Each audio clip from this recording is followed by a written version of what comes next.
You're gonna die up there. I'm Damien Cowles. And I'm the devil. You know what she did? What an excellent day for an exorcism.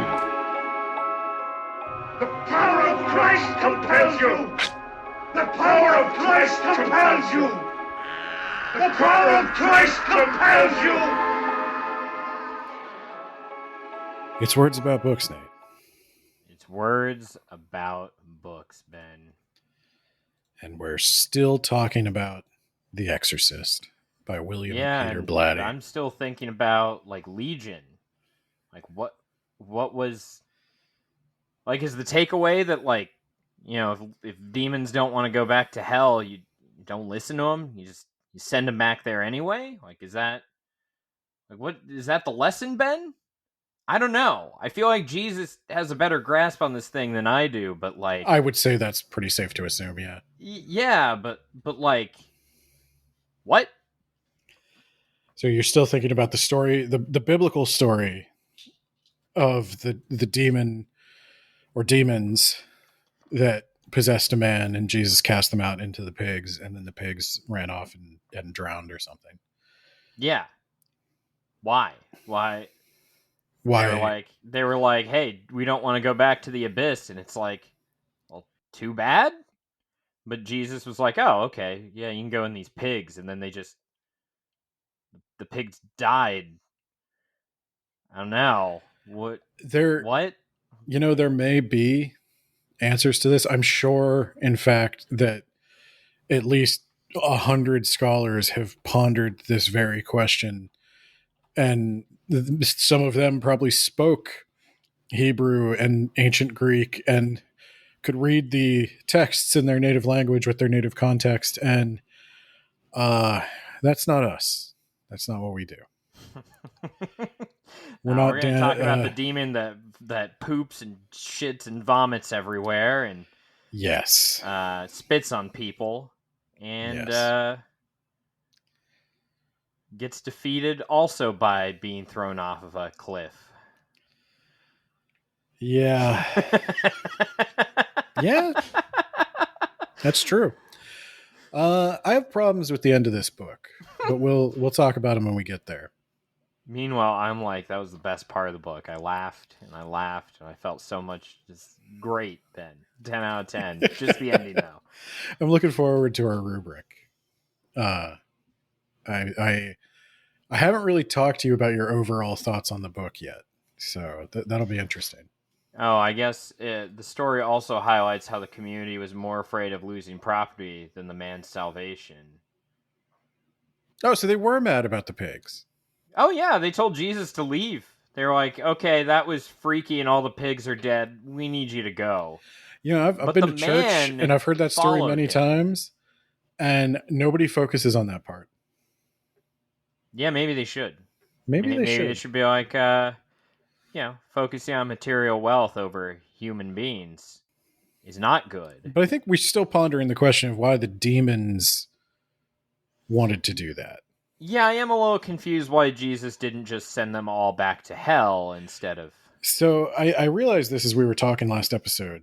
I guess this will serve as the preamble for this episode. Hell also not in the Bible. They called it the abyss. They called it the abyss or the void, yes. Yeah. But the underground world of fire version of hell, not really in the Bible. Well, I read Dante's Inferno. Actually, I haven't read it. I was going to say. I read maybe the first 5 circles, and then, I just kind of skimmed, and then I read the first 5 circles, and I was like, I get it. It sucks. Okay. Yeah. And then the class discussion, I was just like, please don't call on me. Please don't call on me. Oh, yeah, that part about Brutus being right there next to Satan. Yeah, he was definitely the worst human to ever exist. I thought he was with the traitors. I thought he was with Judas. Oh yeah, wait, no, I thought Brutus is one of the 3 guys in Satan's mouth or whatever. Yeah, but weren't they all the traitors? Hold on. I think Judas is there, yeah.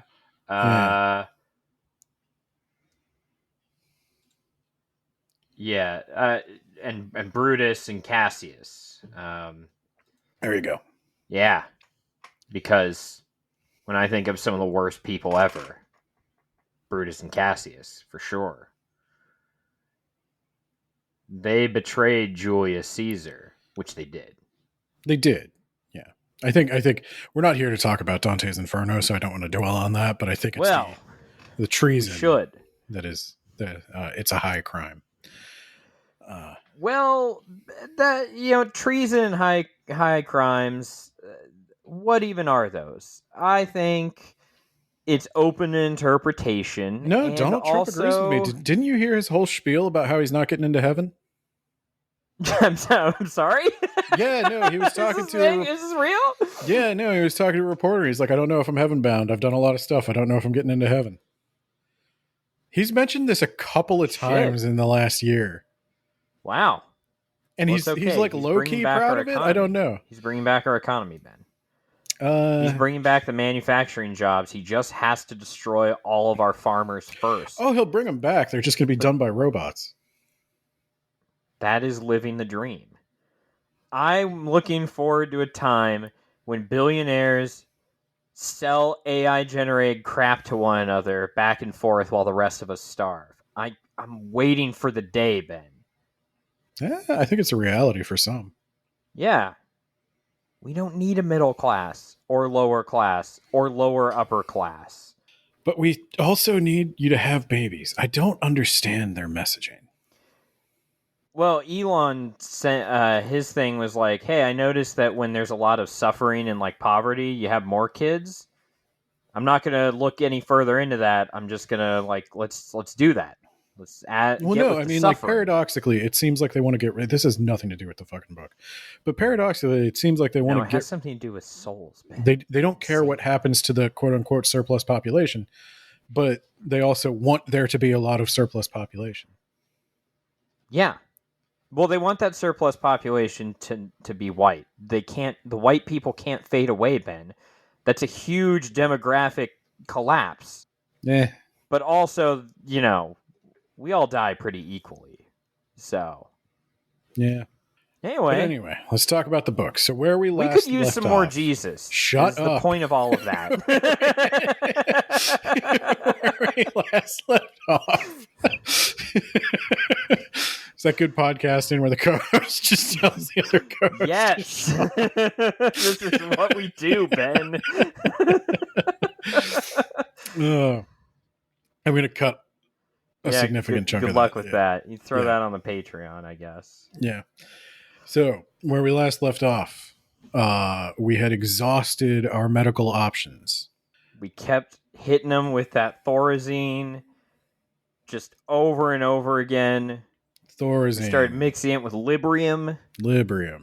She wasn't dying from the overdose, so we didn't know what else to do. Tube feeding.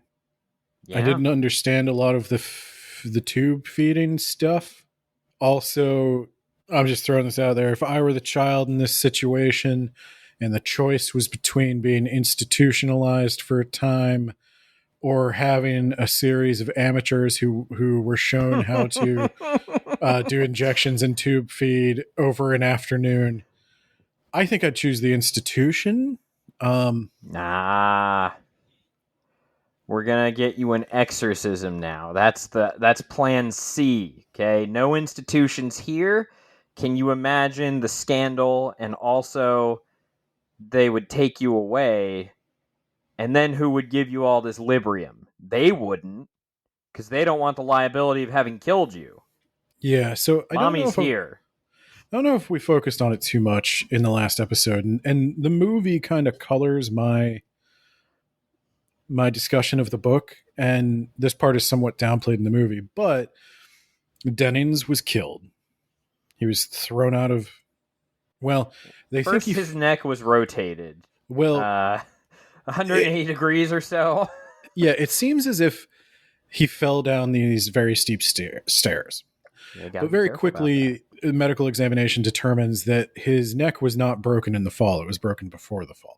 And it was suicide. He broke his own neck, Ben. It was twisted all the way around. Somebody would have had to have incredible physical strength to do that. And well, it can't be Reagan. She's a little girl. It can't be Reagan. She's a little girl. And the only and she's large fucked up on Librium and Thorazine, so that is in her favor. But the only large man in the household is Carl, the Swiss guy.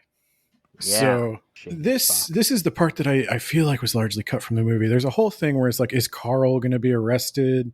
Because he won't give a lot of details, and it turns out Carl's alibi is sus. Yeah, and he's Swiss. He's always neutral in his response. What makes a man turn neutral? But his alibi is sus, and we find out, and this is just weird, and I think it was cut from the movie. The reason his alibi is sus is because he has a daughter who's addicted to heroin that he's secretly been supporting, but his wife somehow thinks she's dead, and he's trying to let her believe that she's dead rather than still suffering in this addiction. And he doesn't want to tell a cop because like she could get arrested for what she's doing, and so he lies about his alibi, and he's made to look very suspicious. And the reader is kind of even left up in the air for a little bit of like, well, was it Reagan? Was it the demon? Was it Carl? Like, is this all? Oh, was I supposed to be confused on who this was? Was I poisoned by foreknowledge, or the fact that it was called The Exorcist? Because I was more like, why is this weird story, this side story in my strange demon exorcising book? So there's a book we covered way back when Words About Books first started, Head Full of Ghosts. Yeah. And it is very much Paul Tremblay's sort of answer to The Exorcist. And in Paul Tremblay's story, the events very closely mirror The Exorcist, but they are played a little bit more realistic. There is no demon, probably. And the people doing this are incompetent, okay with child abuse, self-absorbed assholes. Yeah, they need more Jesus. They really did. Yeah. Or less. It's tough to say for some. They didn't have the right amount. Didn't have the right amount of Jesus. Yeah. That's that is society's problem, Ben. We either need more or less, and we need to get that ratio adjusted. Yeah. But so in Paul Tremblay's thing, you are supposed to it's similar, I think. I think it's intentionally similar in that he's trying to keep you up in the air a little bit about, is this paranormal? Is it not? But you're pretty sure it's not. And in this, I think he's trying to do that. Where is it paranormal? Is it not? I think probably Paul Tremblay is. Maybe did a better job at that, but also he had the hindsight of already having The Exorcist to... Yeah, I think Paul Tremblay would acknowledge he owes a big debt to The Exorcist, but I do think he might. Oh, he did acknowledge it, Ben. Yeah. You remember he had those blog posts? Karen I Russell. remember. Yeah. I remember 5 fucking years later, Ben. I know you do. That's why I reference it all the time in our private conversations. But yeah, so I do think you're kind of meant to have reasonable doubts, or at least be afraid that the reasonable doubts will persist in the minds of the characters until the Reagan reaches the point of no return. And one of the things I don't think I fully remembered from the movie, if this was emphasized there, was the ticking clock of Reagan's health. Yeah. Her health is deteriorating. We keep pumping her full of Librium, Ben, and it's not getting better. I don't know what to do. So I'll tell you another thing that I'm curious if Blatty actually envisioned, because Reagan is described as being skeletal, horrific to look at, but and she has the demon voice and everything, but so where does she get all that shit from if she's skeletal? What? Where does she get all the shit from if she's skeletal? That's a good question. One I'm sure the house staff was asking constantly. She doesn't eat anything. Where's this all coming from? And that's why they thought it's very convincing. There's an imbalance of matter here. But there's nothing to indicate in the book that she looks like the monster from the movie. Excuse me. I have the book cover right here. I also have a book cover right here. Oh, let's see if yours is the same cover as mine. No, mine's mine's a little different, Ben. Let me Yeah, mine's just a little girl with her eyes closed in like red and black tones. Oh, yeah. See, mine is almost funny. It looks like a little girl, but she's green, and they have darkened her eyes so that they are all black. That's not too over the top, though. I assume you've seen the movie, right? No, Like, you've at least seen the monster from the movie? I probably have, yeah. Just real quick, Google Reagan Exorcist. Or just Google The Exorcist. You'll see her. Oh, yeah, I remember that. Just Yeah. over-the-top monster where it's very clear that there's something horribly her wrong skin with her. is green. They've put all kinds of lumpy prosthetics on her face. Her She has eyes all are kinds of yellow. cuts. They're Yeah. like, holy shit. When did you have time to apply all that makeup, Reagan? Yeah, and it is almost comical in the sense that like Father Karras then walks in and's like seeing this yellow-eyed demon, and he's like, "Are you sure? What's my mother's maiden name?" Can we get them more Librium? Can we try that first? It is funny, like seeing Father Karras in the movie. I didn't think about this until I read the book, but in the movie, he is sitting across from like, yeah, that's a demon. I mean, I don't even really think this is real, and I would, if I saw somebody that looked like that, I'd be like, yeah, that's demon, guys. Here's a picture of how she looked 2 days ago. It's just a normal girl. You're like, yeah, demon. Yeah, no, yeah. That's, I wouldn't be asking like, oh, do you know my mother's maiden name? Can you read my mind? Yeah. What color am I thinking of? Yeah, it's she's green, Karras. She's fucking green. But yeah, in the book, I think she's just meant to look like a very sick child who has more energy than she should and speaks in a very deep voice, but that is plausibly something a talented voice actor could fake, you know? So the skepticism is somewhat warranted. Now, Father Karras does walk in there and takes one look at her and says, "Oh my God, she needs to be in a hospital." And she needs to be in a hospital. No, I don't trust nurses. I don't trust nurses. Well, I have a duty to report, so she's going to a hospital. But yeah, they may not have had a duty to report back then. No, probably not back then. Yeah. So eventually, the cop does sort of start to come to suspect that, well, if Carl didn't do this, I have an alibi for everybody else in the house, except Reagan. And he's starting to connect the dots of like, oh, maybe the tiny hands that have been defacing all these churches could be the hands of a tiny possessed girl. And he starts asking Father Karras all these questions about, like, let's say, like Father Karras says that, possession's a mental health disorder. Ridiculous, I know. But that patients who have this disorder can exhibit unusual strength. And if that's true, and there's a girl who seems to be very sick, who no one will let me see, and sometimes talks in the voice of the murdered man and talks about how she killed him. I don't know, Father Karras. I just have this hunch, a feeling. No, it was a suicide. He twisted his own head around and he jumped out the window. He said, "Hey kid, you want to see a cool trick?" But he Yeah, and that is ultimately what they decide. But Yeah, so there's that going on in the background. So Father Karras is somewhat aware that something suspicious happened around this house when he receives a message asking for him personally, because he is supposed to be the expert on black mass. One of the priests who attended Yep. one of the priests who attended her party mentions that, Father Karras had some experience studying this. And Yeah, his it's right there experience in studying the Bible, right, Ben?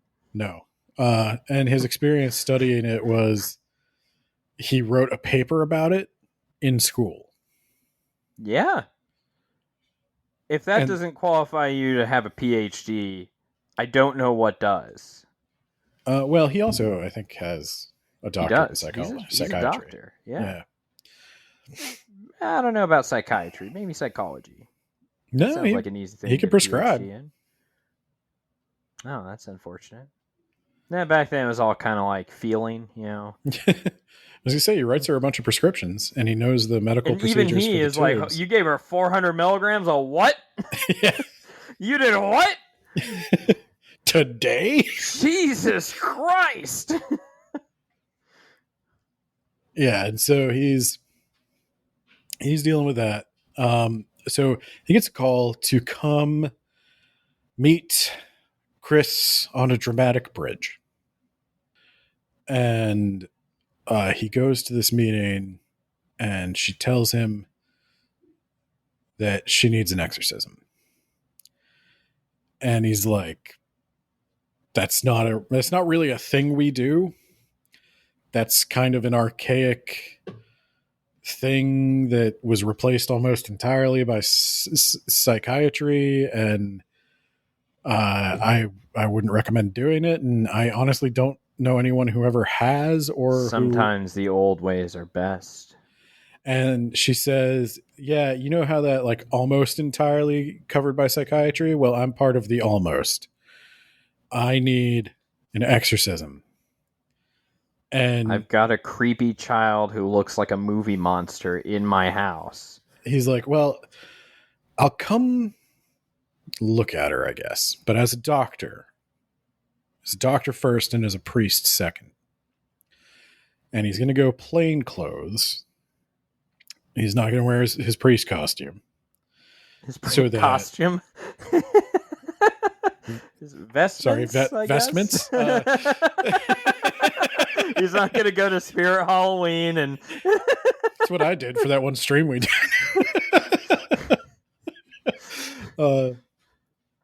Yeah, no, he's not going to wear his collar or anything. He's going to go and see if he could get her to talk. He doesn't want to give her any ideas.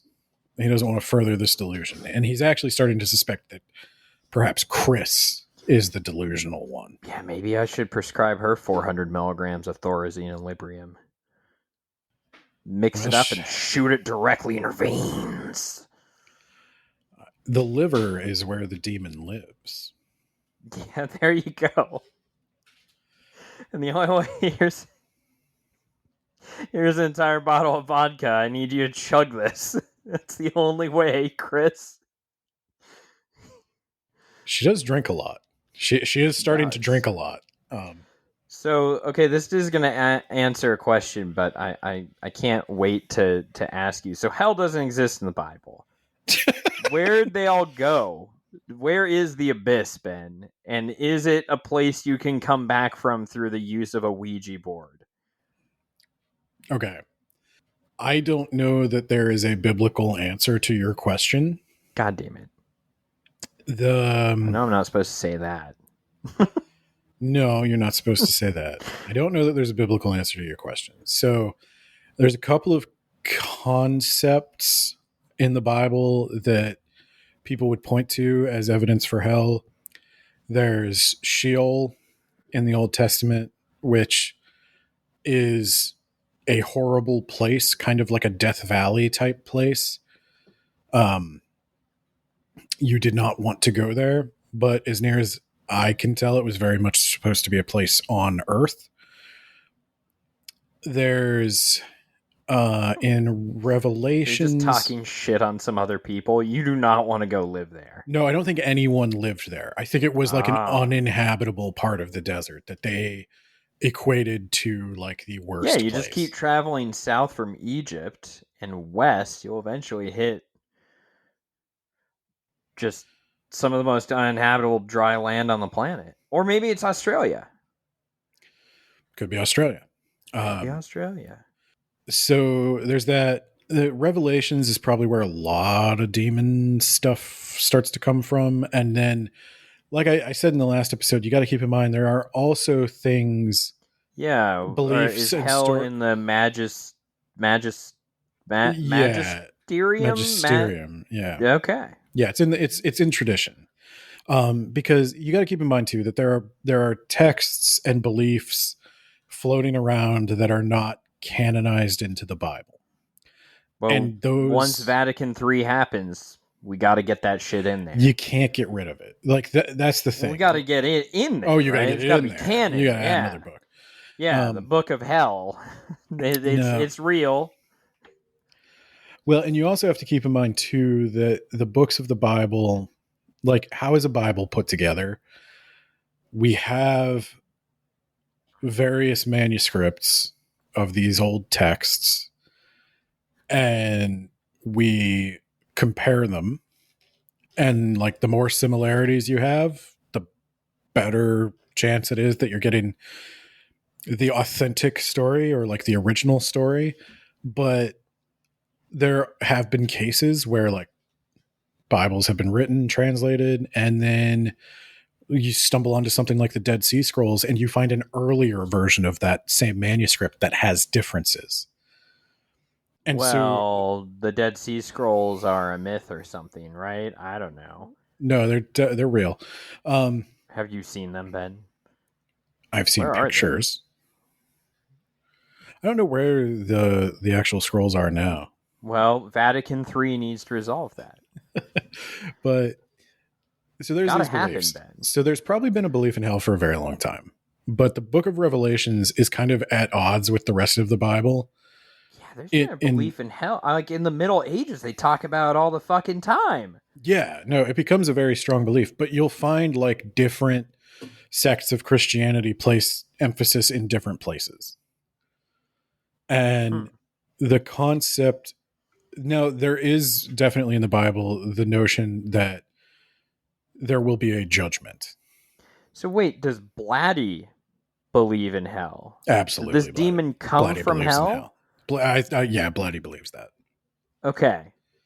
So even though it's not necessarily in the Bible, I mean, I wonder how many Christians or Catholics you would ask if hell is in the Bible, and they would say yes.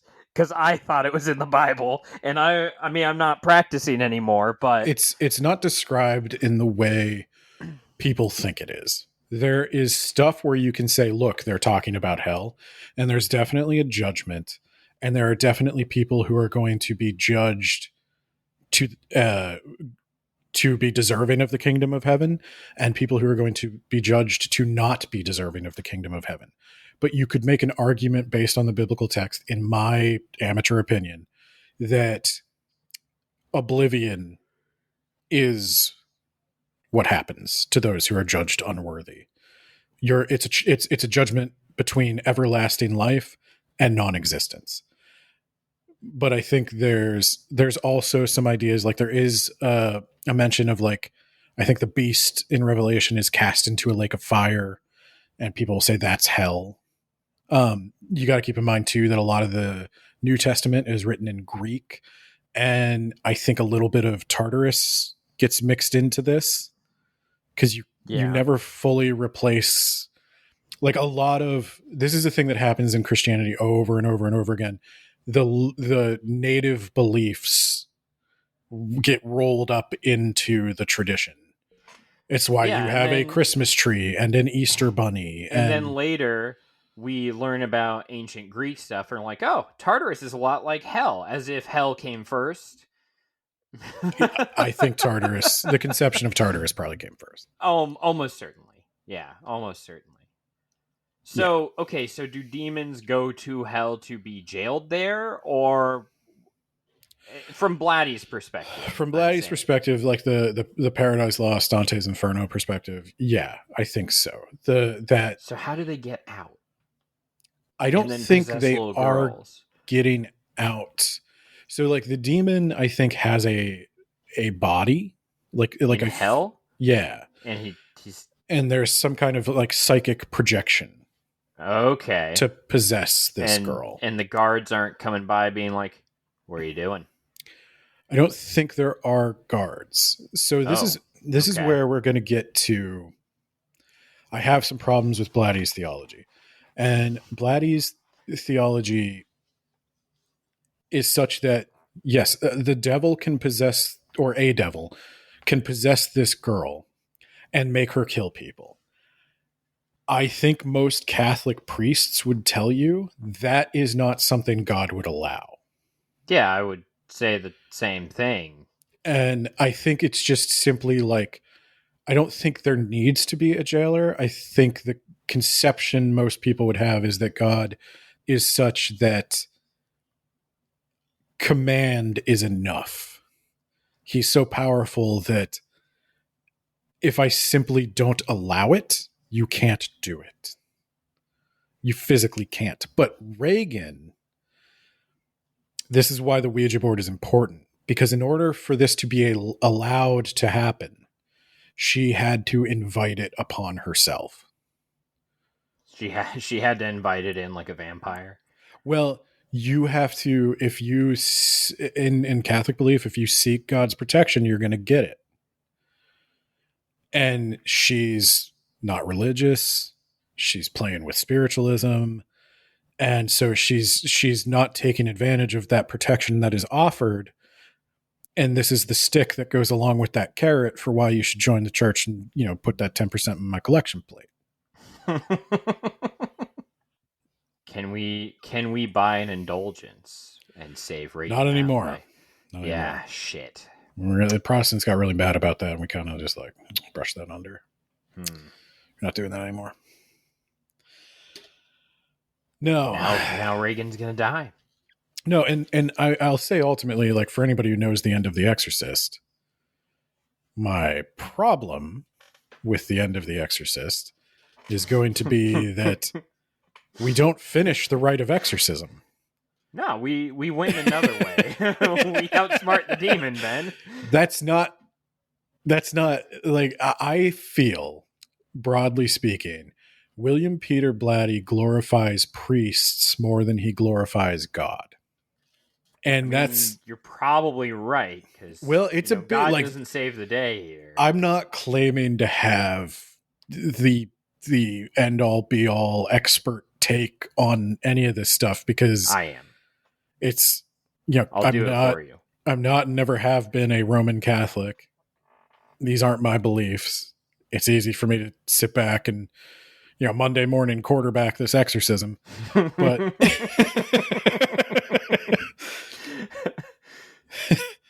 but I do think there's a messaging problem, and I think when the movie came out, it became very apparent that there was a messaging problem, and Blatty wanted to blame everyone for it except Blatty. But we'll get there. So Father Karras takes a look at this girl, and this sort of becomes like the third act of the movie and the book, is Karras gathering evidence to try to go to the bishop to get permission to perform an exorcism. Well, after he first keeps saying that it's probably not a demon, but then eventually coming around to it. It does take a while for him to finally be like, okay. Yeah, so I'll get the tests. There's numerous pieces of evidence. She has knowledge she's not supposed to have. She speaks languages she doesn't know.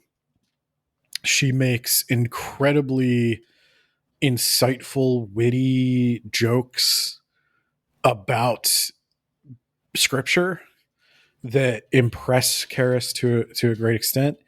And there comes a point, and this is where I start to get a little mad. My red flags start to raise. Karras is having a crisis of faith at the beginning of this book. Now, the arc that I think Blatty wants us to observe is he finds his faith.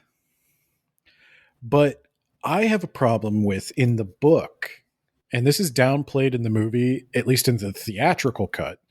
Talking to Jamie the Gravy Man, the extended cut, which I don't think I've seen, seems to bring more of this back in, which I think is a problem. Of Karras is almost giddy at the idea that he might actually be talking to a demon.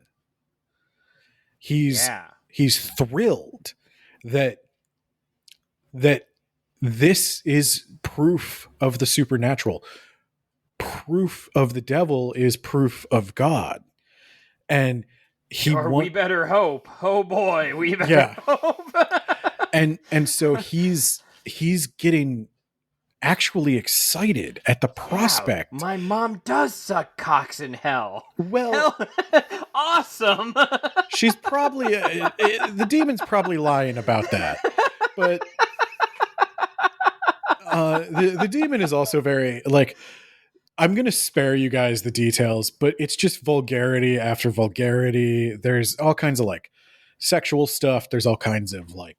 I wrote my notes. I wrote a short description and I just put ...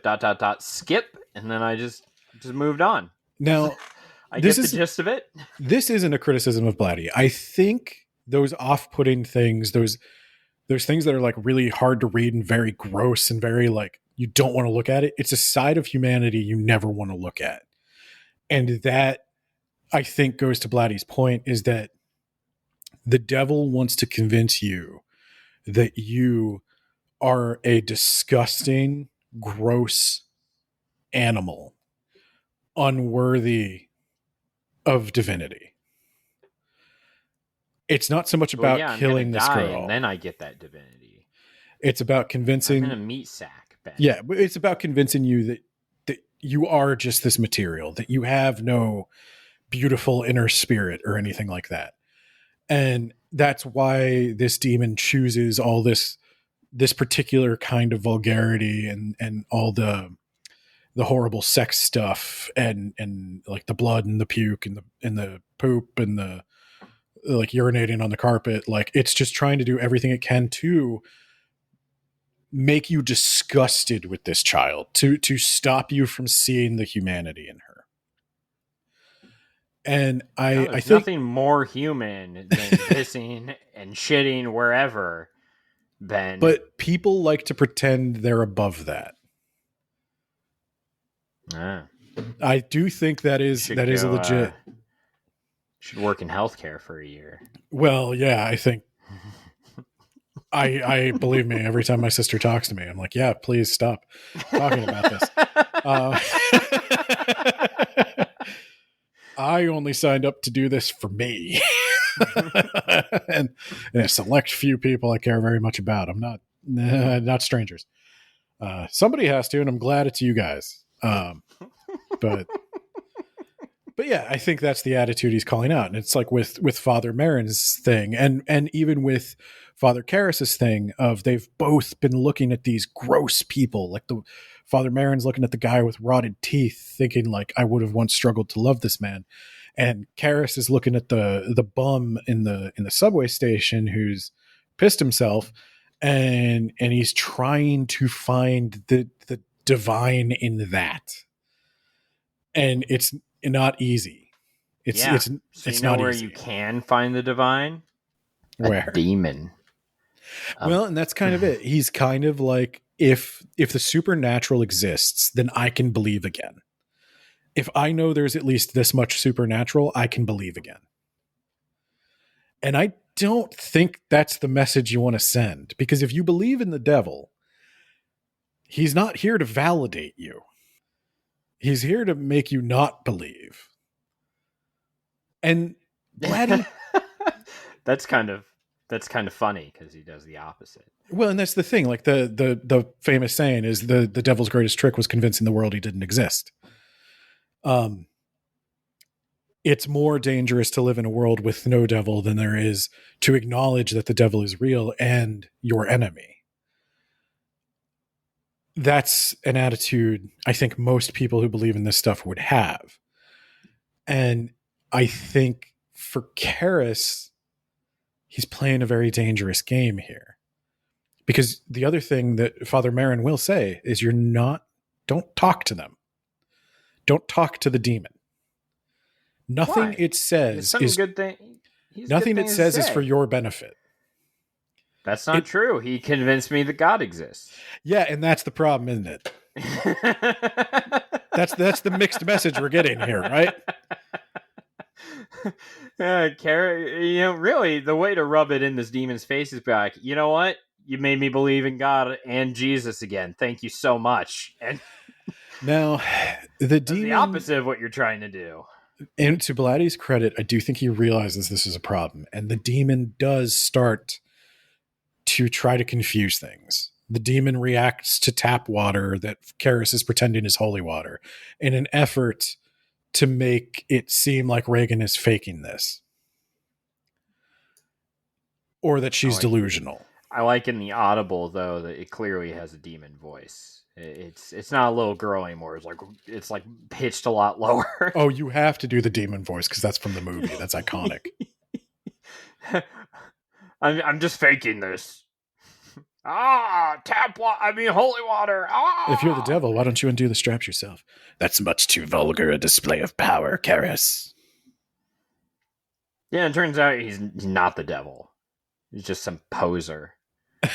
Some fucking loser. But he keeps doing things like that. Like the demon will keep doing things like that. He ends the conversations early. Father Karis is like, oh, if my mother's in hell, then you'll know her maiden name, right? And the demon's like, I'm done talking to you. And he's like, what's her maiden name? And he's like, bye-bye, Karis. And Karis really needs to know what he needs the demon to prove it's a demon because he wants it to be a demon. He wants this to be a faith matter. That's when he learns the demon should have been like, you don't even know her maiden name because you're a bad son. Yeah. I don't know her maiden name. I don't even know her first name. It's just Father Karis' mother. Eventually, we'll get to a point where Chris is drinking more frequently. Other people are helping out. He does gather the evidence he needs. He can prove that she's... there's this made-up language she seems to devolve into. And he's able to eventually prove that she's speaking English backwards. Yeah, that's where we got it from, maybe, right? The thing... You play those rock songs backwards and it makes you hail Satan. It's no coincidence that after this movie came out, that's when that shit started. And I think the musicians were like, if that actually worked, I think I'd put something like buy more records or something. Like, I'd get rich off of this. I wouldn't make you hail. I don't give a shit about Satan. Yeah, that's how he gets you. But so he's got his evidence. He gets permission for the exorcism, surprisingly easy. He's like, I really need an exorcism. This kid is gonna die. This kid's literally gonna die. One way or the other, we might as well exorcise her. And they look at the evidence and they're like, yeah, but we need somebody who's done this before. Father Karis is like, who? And they're like, Father Merrin. The crowd goes wild. The Father Merrin? The Father Merrin? The I wanted to say warrior monk, but like the priest scholar, the archaeologist, Father Merrin. Andre the Giant and killed him, brother. He killed Andre the Giant. He excavated tombs in Iraq. He single-handedly has defeated more demons than any priest of our generation. Father Merrin's coming. This is the greatest day of my life. First I met a demon, now I meet Father Merrin. I'm getting all kinds of faith validated today. Now, Father Merrin shows up, and it is like, whew, this is the real deal. Everyone feels this guy's presence. Everyone recognizes his power level. He's immediately soothing. He's everything you need him to be. He's the perfect priest. He reassures Chris. He comforts Karis. He confronts the demon inside Reagan and is like, yep, that's Pazuzu. Okay, I'm going to go downstairs and get ready. And Karis is like, there's like 5 different personalities. He's like, nah, just one. Just one. What are you sure? Look, I've got notes. Nah, it's just one. I don't need to see your notes. The demon knows him. He knows the demon. They've done this before. This ain't his first rodeo. And it's hinted that maybe they've done this many times before. Pazuzu. You should watch The Exorcist 2. There's a I am Pazuzu. Is a terrible line from The Exorcist. The Exorcist 2 is like one of the worst movies ever made. And I think Futurama names that stone gargoyle that the professor had Pazuzu. Yeah, he That's does. Cool. Yeah. That's where that came from. You're learning so much this week. Yeah. So Father Karras goes down to prepare. He tells Karras, he's like, Karras, go get the ceremonial robes, 2 copies of the Exorcism Rite Extended Edition, and just turn around for a minute. And he like pops his heart medication. This guy's going into a battle with the dark forces with a bum ticker. Yeah, he's got that nitroglycerin. Doesn't bode well. So Karras comes Pop back. that when you start having chest pain, so you know he's in trouble. Yeah, but it was hinted from the beginning that he knew this was going to be his last. Yeah, it was also hinted at that. Did you know that sometimes during the exorcism, the performer might be possessed, Ben? And again, I don't think that's true. Well, I haven't read the Magisterium Exorcisium, so I don't know for true, Ben. I don't know. Like, I'll put it this way. I would consider that to be a failed exorcism. I would think we're moving the goalpost, Ben. Our goal was to get the demon out of the girl. Mission accomplished. That is not what Jesus did. He did not move it to the other guy. I would say that is not what's supposed to happen. And I think most Catholic priests would agree with that. I'll put it this way. It goes back to that protection of God thing. If you are a priest, you are ordained, you are given literally certain powers to act as a representative of God on earth, to the extent that if you quit, you are forbidden from ever performing some of those things again. I think one of the only exceptions is if you quit being a priest, if you defrock, is that what it's called? Yeah, defrock. You take off your vestments.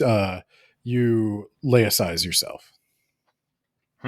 If you quit in good standing, you lose your cleric or paladin powers. Yeah, essentially, you've broken your oath.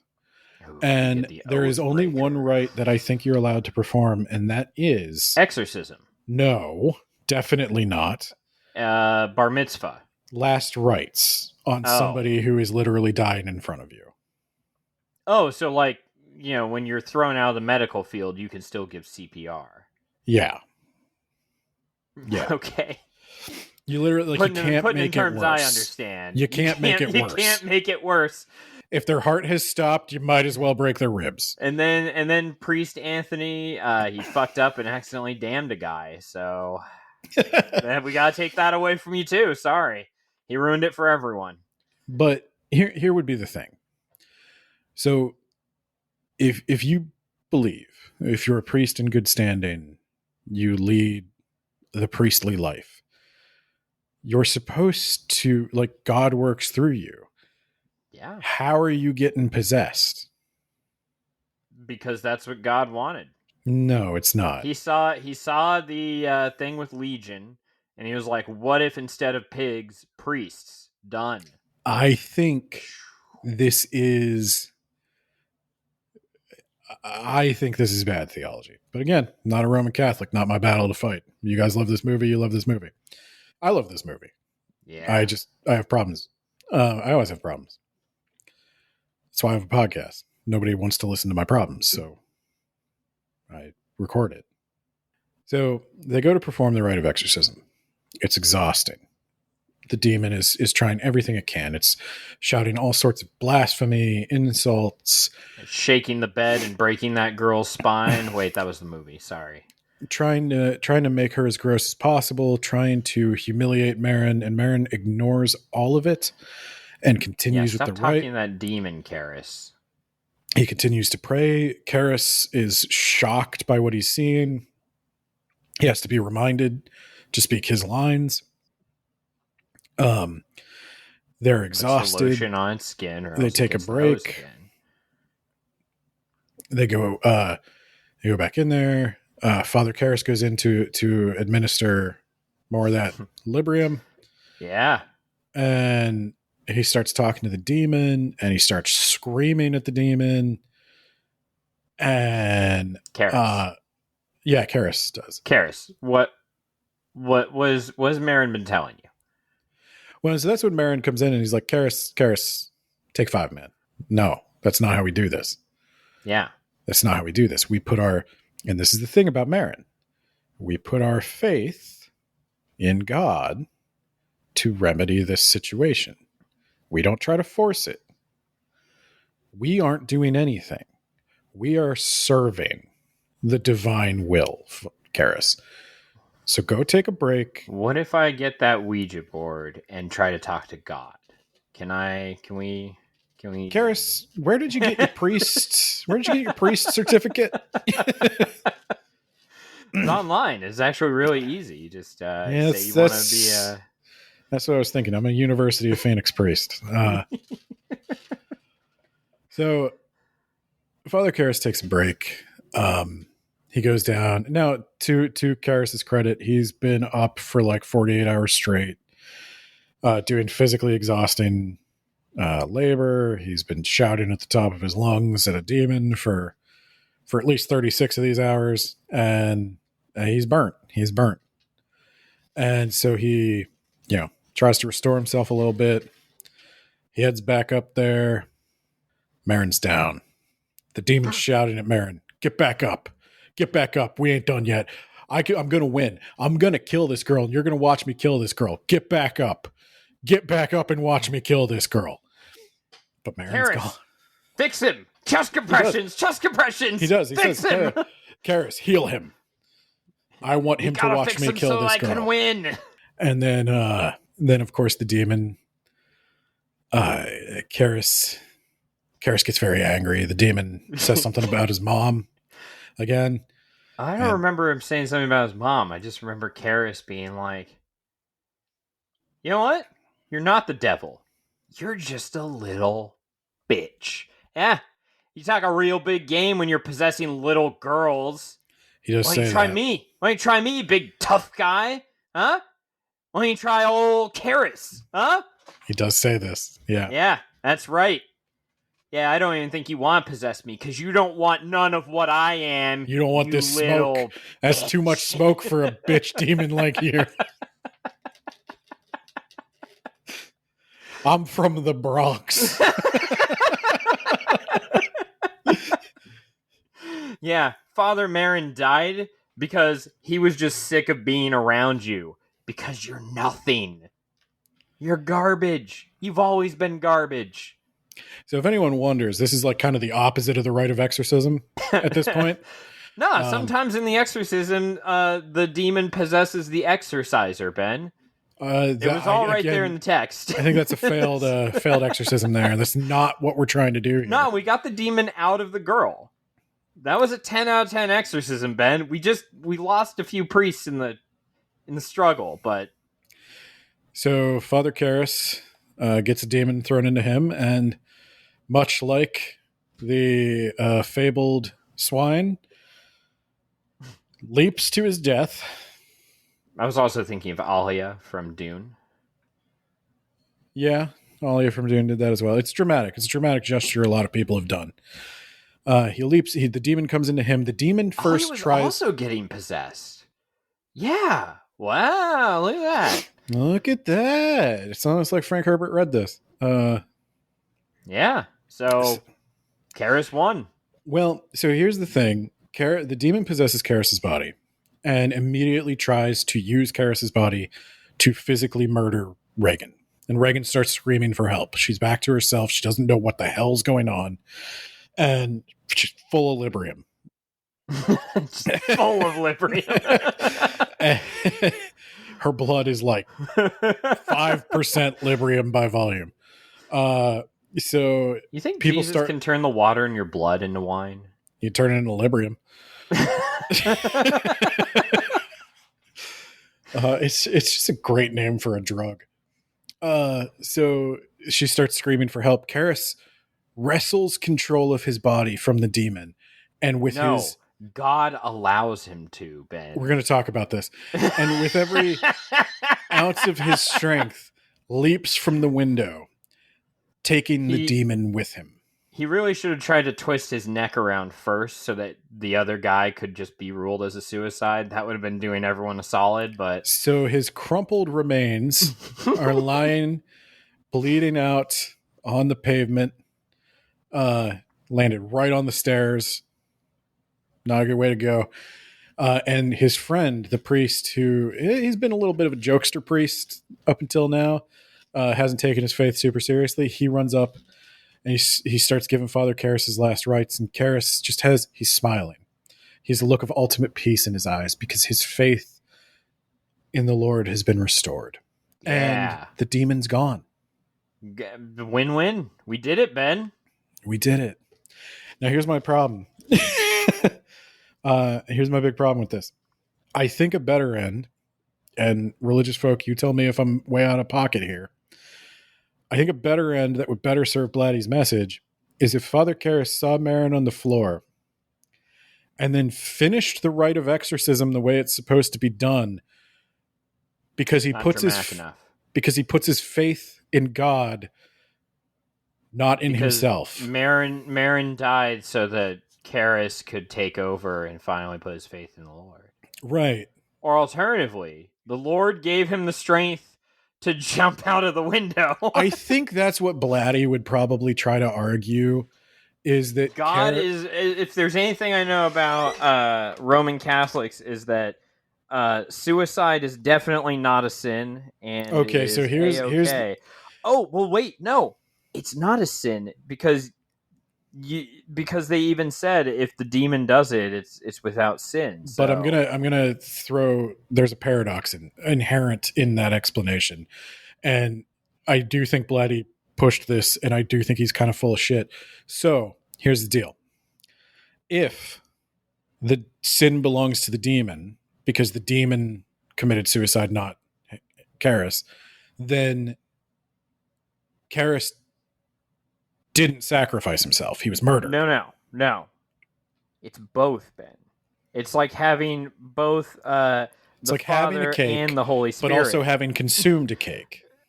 Yeah. It's having the Holy Spirit and the Father. What are they? I don't know, but you can have both of them.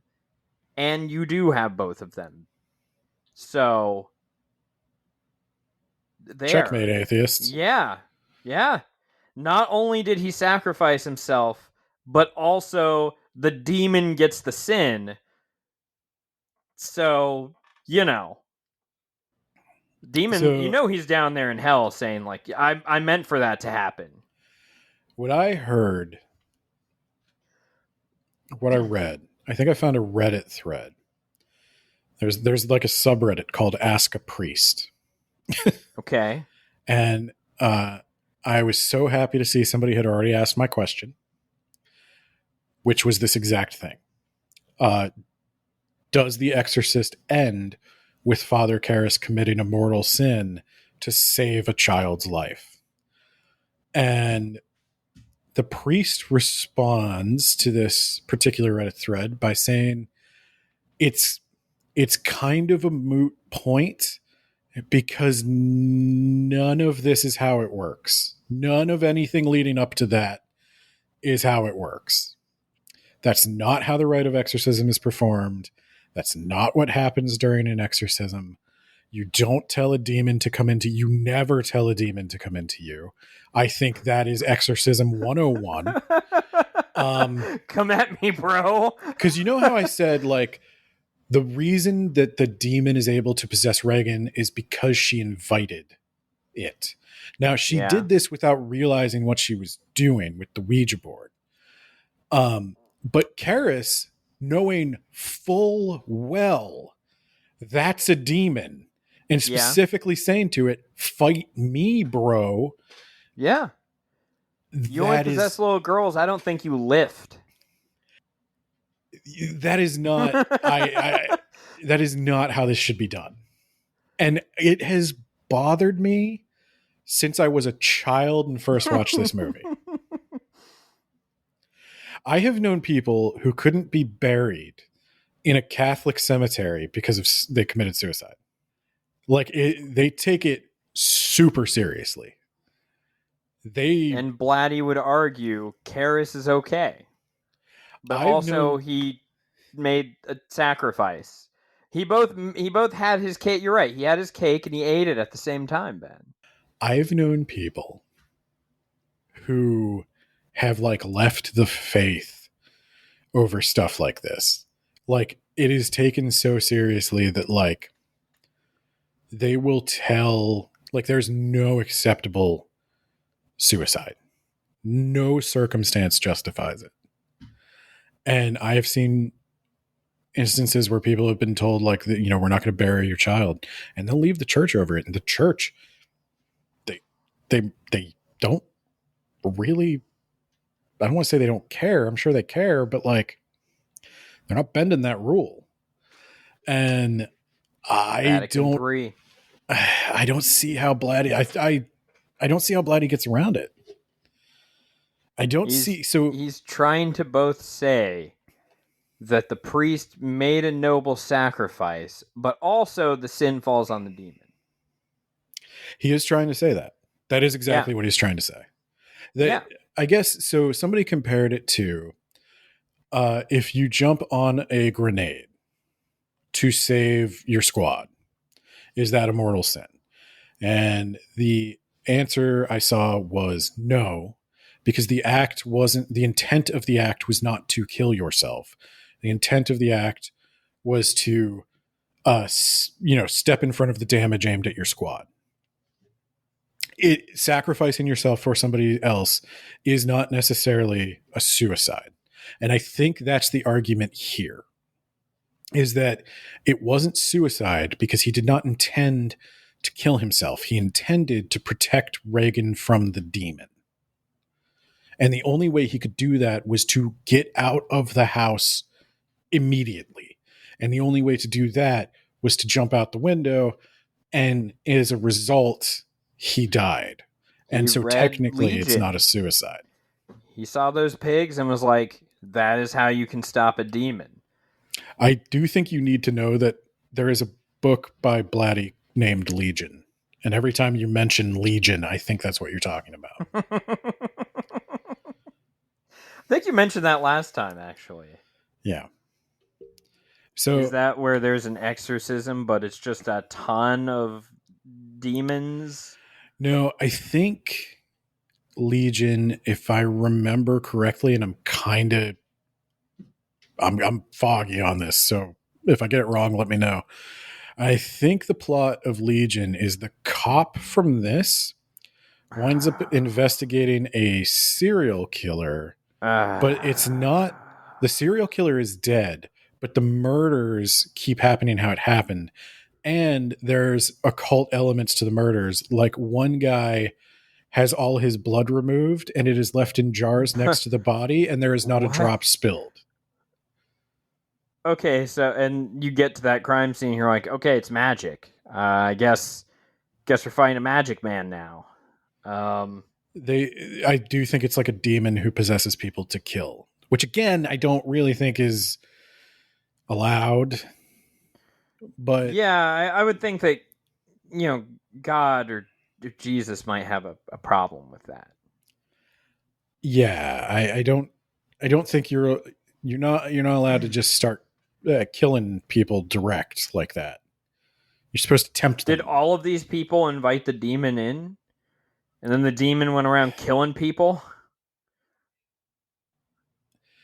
I don't know enough about the book to say, to be honest with you. I've only seen The Exorcist 3, which I think is based on Legion, but that's a disaster. It's reminding me of that book we read. God, with the wizard and the vampires, and there was a demon, but he was not really all that integral to the plot because it shifted into a vampire. Butcher. The Jim Butcher. Butcher. Yeah. Dresden Files or Yeah. something. Because there was a demon in that. And he just kind of did whatever. The Dresden Files is I don't think it's. I'm going to give that one a pass because it's obviously not trying to be Roman Catholic. And it's not trying to be so literally preachy. Because I think that's where I come down hard on Blatty.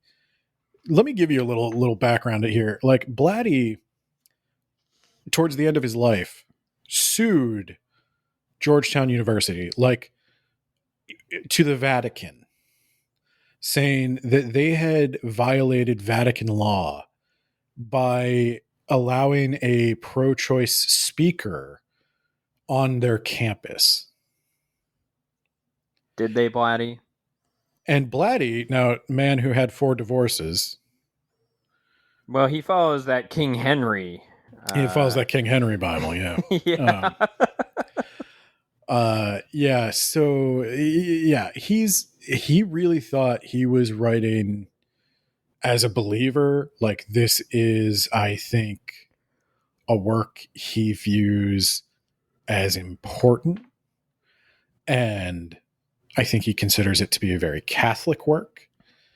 And I think he has There's nothing more Catholic than challenging the demon to fisticuffs. And that's my problem. So when the movie comes out and it has this end, many people are confused. Many people walk away and reviews start rolling in where people Thinking are like, the demon possessed him and threw him out the window. Yeah, they're like, did the demon win? It's very ambiguous. It leaves the viewer with a lot to think about. And Blatty was pissed because he's like, I do not want people leaving my film thinking that a demon could ever have won. But, like, and I'm 2 here to priests say, are dead. That's on you, Blatty, because nobody performed the rite of exorcism. They didn't exorcise the demon. They kicked its ass. Best case scenario, they kicked its ass. That's not. I think. Well, you couldn't call the book The Exorcist's Friend.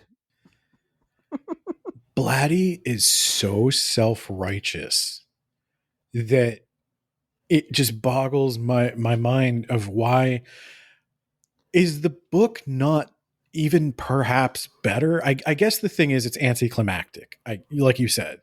We need to have the drama of 2 priests dying to save a little girl. I think 1 priest dying was enough. I think if Karras had found his faith, exorcised the demon, you have a little holy light show. Reagan goes back to normal. Karras, like, he could be drained. He could get like a shock of white hair from the stress or something. But like, I don't know. The end has always bothered me. I don't like the theology of the end. It's now, to be clear. Well, the end feels like a different part of the book. That was the only part that I was like, oh shit, we're talking smack on the demon, challenging him to fight? Hell yeah, where did this go? Could the whole book have been this? I want to be really clear. And after I say this, we'll get into rubric. I think it's a good end for a horror movie. I think it's a good end for a horror novel. I don't think. Is that what he was going for? No, that's the thing. I don't think it's a good end for something that is supposed to be like a celebration of faith. a cautionary tale about the devil. This is a celebration of faith. I think it is supposed to be faith affirming. Oh my god. I definitely think this is supposed to be a faith affirming book. And I think he gets a couple of things wrong. And I know I am not the authority on this topic. Lots of people are going to have lots of opinions. Lots of people do have lots of opinions. And these are just mine. I look forward to comments about everything I've gotten wrong about the Bible and Christianity throughout all of this. Nope, we're Bible scholars. That's all in there. Prove me wrong. Find the passage. I look forward to all the comments disagreeing about it. And I think that's cool because I think there's some deep, or at least an attempt at some deep themes going on here. And Stone Cold 316 said, "I just whipped your ass." That's right there. Karras invoked that, and he went to town on that demon. That has to be a reference to John 316, right? Yeah, that was how the promo was. Okay. I didn't know if Stone Cold wrote his own passage. Talk about your John 3:16 and you thump your Bible and didn't get you anywhere.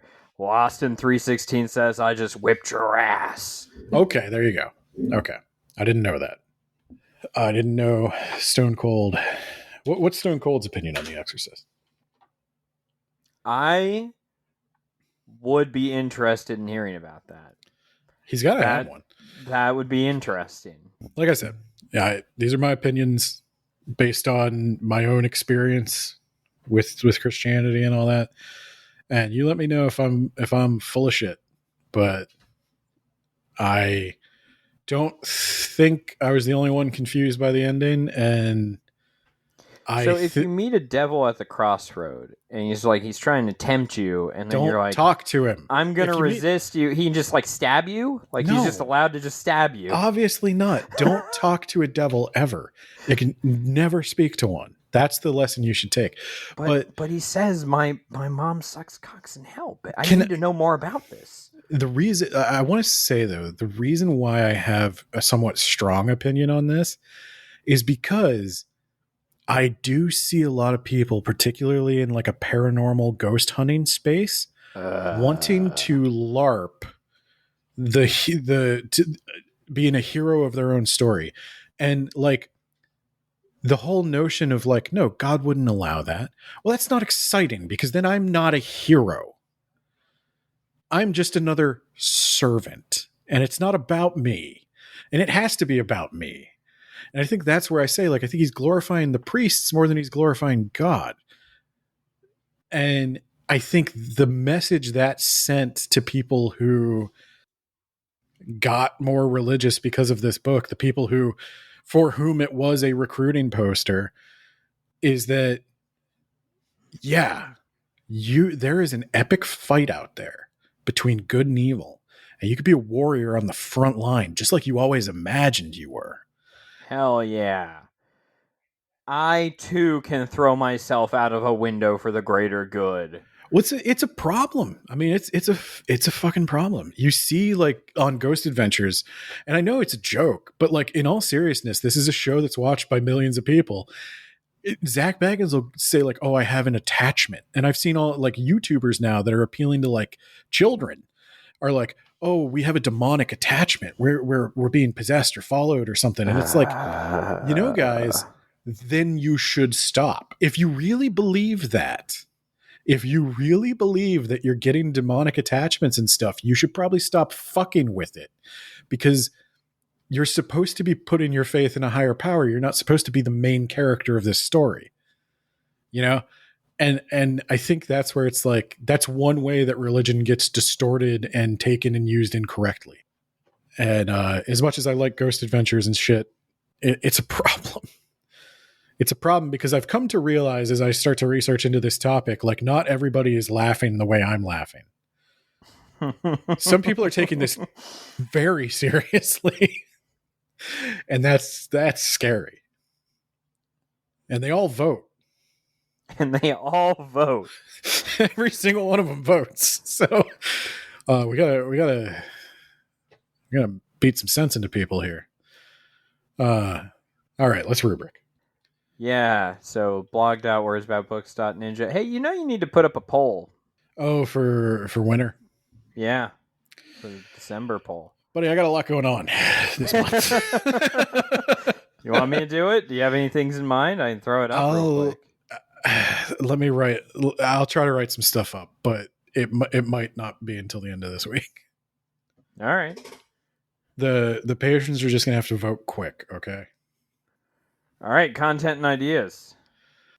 I guess I'm gonna say. Are you going for a 5? I think I might be. Because this is the thing that spawned all the other shit. It's too impactful. Okay, we'll give it negative points. Sorry, you're too impactful. I don't think it's exceptionally. I don't think it's exceptionally original. It's, like I said, he'll admit to being inspired by Rosemary's Baby and the Satanic Craze, but like, I do think this spawned an entire genre of horror that is the demon possession exorcism horror, and I think it has impacted culture in a way that is just irrevocable. It has changed religious beliefs for some people. So I'm going to have to go with a 5, I think. Yeah, that's what I'm going with. Organization. I'm going with a 3. I think I'm going with a 3. Definitely drags for a bit. Especially whenever the cop starts talking and I'm like, why are you even here? Stop talking about your opinions on movies. Go away. I don't think Dennings should have been killed. I think I'd have scrapped that whole thing. I don't think it's good theology. I think it confuses the story. You don't think a demon's allowed to just twist a man's head around like a corkscrew and throw him out of a window? Unless Reagan asked it to do that. That's the only way. Well, like, in all honesty, I think... Hey, Captain Howdy, I don't like that guy. He's hitting on my mom. Can you just, Well, I think it would be more like Reagan... Like, if it was Reagan using the demonic strength to get rid of somebody she didn't like, I could buy that. But I think it confuses things. I think it introduces a subplot where there really is no room for a subplot. Yeah. It goes nowhere. The cop is eventually... Yeah, we never resolved it. The cop goes, hey, I know it's Reagan, but I'm not going to press... I'm not going to say anything because I know that she's possessed. I think Blatty just really liked that cop character. And hey, he's a fine character. He's just in the wrong book. He's awful. He won't stop talking about movies and shit. And I'm like, go away. Yeah, you're right. Okay, I'll say, yeah, wrong book. Go to another book. Go away. Go away. I'll agree. Get the fuck out of my book. I'll agree. Use of language, Ben. It's honestly 3? Between a 3 and a 2. You go as far as a 2. I think I'll stick with 3, but I do want to point out, I think the medical stuff is very confused. I don't understand some of his research, and I'm going to chalk it up to the 70s. I don't understand some of the way people talk. There was a thing Chris said. I don't even understand the 70s. There's a thing Chris said over and over again that I didn't understand. It was something like, what's doing? Or something like that. And I was like, I know she's Daddy-o. I know she's asking like what's up or like what's going on, but it was in like, I figured it was like a cutesy way of asking that, but then it's like they're both like sitting there exhausted while you can hear her child screaming demonically at an old man upstairs, and she's like, what's doing? And I'm like, wait, why do you keep saying that? What's doing? Fuck you, Baron. I don't know, but 3, I wasn't impressed. Personal preference, Ben. I'm leaning towards a 2. I'm actually at a 4.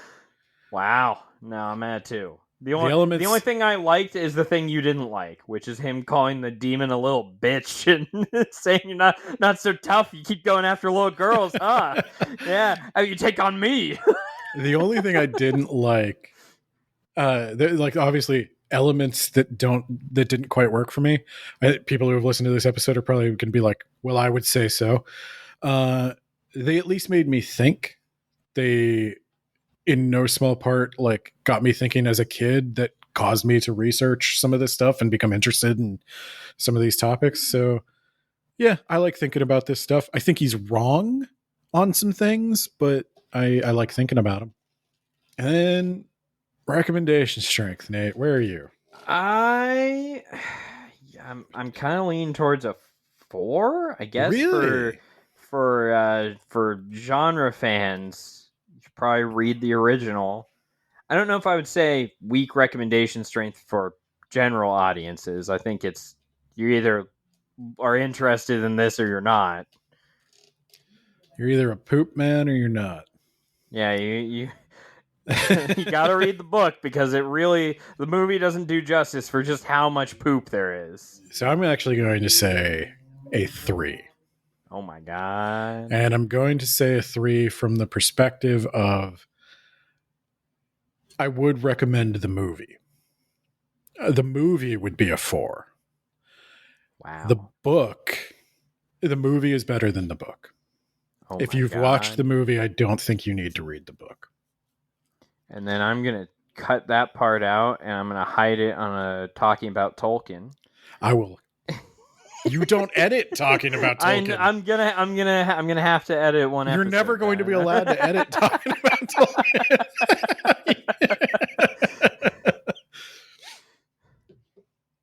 You can't hide anything from me. You're gonna have a very special episode of talking about Tolkien. It's just clips of me saying how great the movies are, but it's like you throw our podcast into an AI to generate my voice.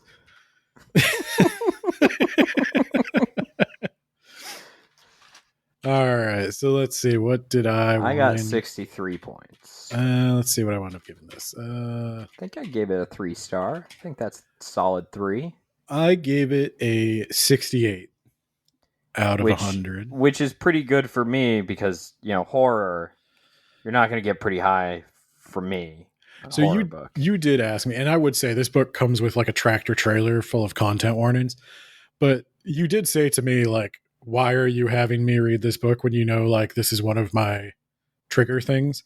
Like, you don't like kids being hurt in horror stories. And I kind of honestly forgot there was a child in the story. I'm so used to the movie. There's a point where she's talking to Karis about Reagan, and it's a really sad line, but it does make you realize just why I thought that. Karis is looking at Reagan. He's like, "Wow, that's Reagan." And Chris goes, "I forgot you never met her." And I was like, "Oof, yeah, that's rough." She's just been completely absorbed by the demon, and that's a terrible thing to watch happen to somebody. But yeah, I legit forgot like Reagan was a character in the movie. Sometimes nice. I see Linda Blair and I'm like, oh, that's what your voice sounds like. It's not the demon. Yeah. But yeah. So that's The Exorcist. It was a crash course on the Bible. Well, at least you learned something this October, Nate. Yeah. Sure did. I think if you took nothing else from this, you at least now know the Old Testament was written before Rome. Yeah, I feel like it's something I probably just didn't think about, but it's pretty obvious. So they were around for a while. I helped you think about it. I mean, they're talking about Egypt long before Rome ever conquers it. Anyway, Patreon shout-outs. Jamie the Gravy Man. If you want the gravy. .wordpress.com. Jamie the Gravy Man of the If You Want the Gravy blog. And of course, we also have Spooky Shy with a Y. We did record the first episode of the Arthur Conan Doyle thing. I will edit that at some point. And we also have actual author John Beers of The Rack, The Mage Errant, and More Gods Than Stars. Jacob Lansky.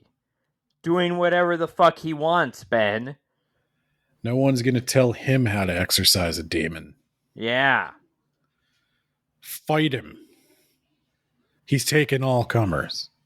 Don't forget Isekai Sensei. And Sama. of course, I would never forget Isekai Sensei Sama of the That Time I Got Reincarnated in the same world as an anime Yamcha. podcaster. Oh. Podcast.